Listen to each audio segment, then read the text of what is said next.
Hi, I'm David Causby, and I'm the pastor of Ballyclare Baptist Church. And Jacob has asked me to share a short devotional with you. So I'd like to read one verse from Psalm 84. Verse 3 says, Yea, the sparrow hath found an house, and the swallow a nest for herself, where she may lay her young. Even thine altars, O Lord of hosts, my King and my God.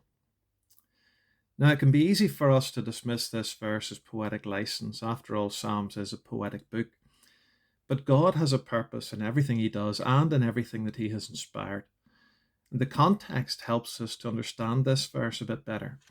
Verse 2 says, My soul longeth, yea, even fainteth for the courts of the Lord. My heart and my flesh crieth out for the living God. This psalm is about the psalmist's longing for God's presence, especially centered upon the temple. That's when we read verse 3 about the sparrow and the swallow nesting near the altars of the temple. There were two altars, the brazen altar just outside the door in the court of the temple, and the altar of incense, or the golden altar, inside the holy place, just in front of the curtain separating it from the Holy of Holies.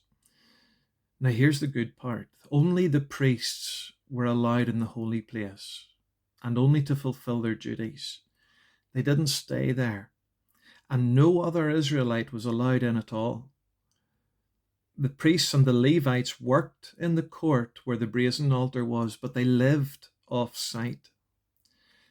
The sparrow and the swallow, however, built their nests where most Israelites could never enter and where none could dwell.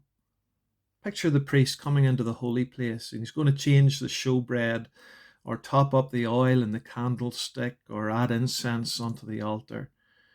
And as he does, a swallow swoops down over his head, and the sparrow's chicks are heard chirping up in a nest up near the roof.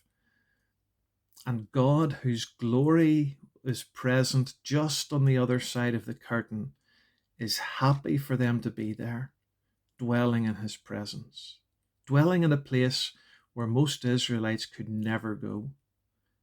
And that's whenever the psalmist now says in verse 4, Blessed are they that dwell in thy house, they will be still praising thee. He's saying, be like the sparrow and the swallow. Abide in God's presence and be blessed. Then you'll be filled with praise.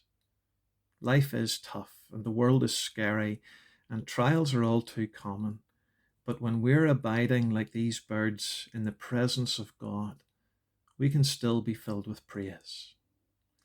I trust that we'll learn from two of the smallest birds that God has created, and that we'll continually be filled with praise as we abide in God's presence.